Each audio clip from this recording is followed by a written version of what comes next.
So it's all about last Thursday night.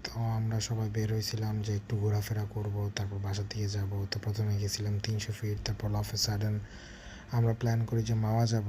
যদিও ওটা একটা ব্যাড ডিসিশন ছিল, কজ মাওয়াতে অনেক ক্রাউড ছিল দ্যাট ডে। আমরা বুঝি নাই যে এত ক্রাউড ফেস করতে হবে। আমরা ভাবছিলাম 2-3টা বাইকই তো, যাওয়ার পরে এত এত বাইক, যে বাইক করে রাখবো জায়গায় পাচ্ছিলাম না।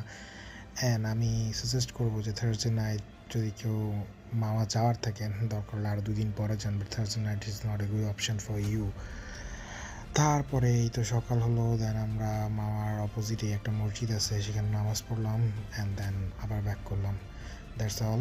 আমার একটাই সাজেশন থাকবে, থার্সডে নাইটে কেউই মামা যাবেন না ভাই। যদি আর কি রিল্যাক্স ট্যুর দেন অথবা যদি একটু ঘোরাফেরার ইচ্ছা থাকে, then Thursday night is not for you. Thursday night আসলে অনেক অনেক ক্রাউড থাকে মাওয়াতে। আপনারা যারা যান ইউজুয়ালি তারা জানেন, আমি তো যাই না, আমি অল অফ আ সাডেন গেছি।